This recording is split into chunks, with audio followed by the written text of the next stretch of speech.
Here is a narrative retelling of You Can't Take It With You.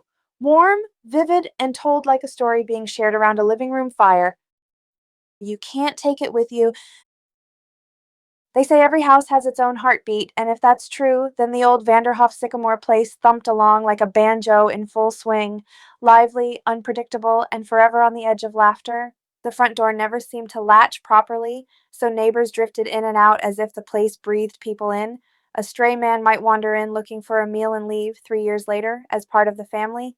And right in the middle of it all sat Grandpa Martin Vanderhof, white bearded, twinkled eyes, and a soul as light as a dandelion in summer wind. Grandpa wasn't rich in the way the world measures wealth. Years ago, he had walked out of a lucrative job because the grind was stealing his joy. Now he spent his days collecting stamps, feeding snakes in the yard, attending commencement ceremonies of kids he didn't know, and dropping whole buckets of kindness into a tired world. Life's a sunrise, he liked to say. Best you stop hurrying long enough to warm your face.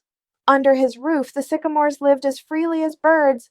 Penny clattered away on her typewriter, composing half finished plays based on any odd thing that wandered across her mind. Essie twirled endlessly through the rooms in homemade ballet skirts, while her husband Ed tried to accompany her with his xylophone and accidental run ins with the law over his printing press.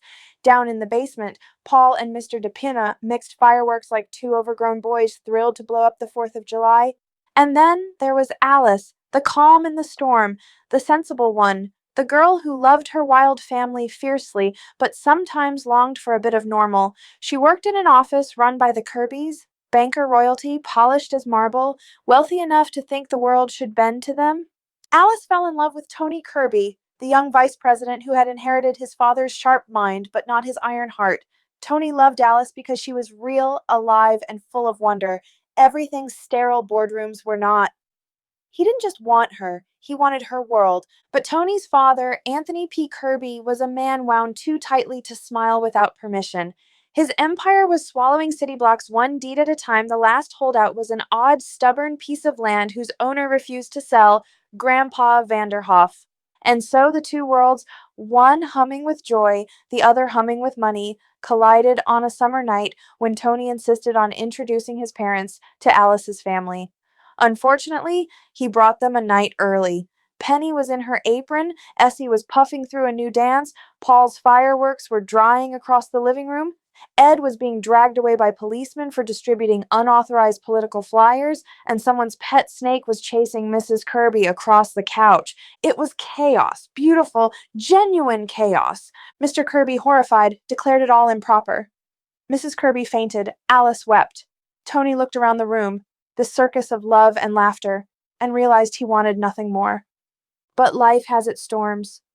Pride clashed with love, the law got involved, fireworks exploded in the wrong places, and the whole fragile romance seemed to collapse. Alice left, believing Tony deserved better. Grandpa, seeing the suffering all around him, sighed deeply and set aside his gentle philosophy long enough to speak hard truth to Mr. Kirby.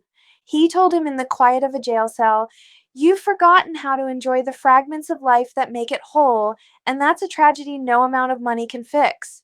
Something in Mr. Kirby cracked, something old and brittle that had long needed breaking. And so the story came full circle.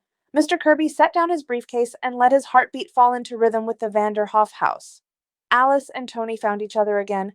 The sycamores danced, fireworks bloomed, a banker laughed for the first time in years, and Grandpa looked around at the crowded room, warm and bright, and whispered the truth that had shaped his whole life. You can't take it with you, but while you're here, you can give it away, joy, love, forgiveness, until your pockets are finally empty and your heart is full.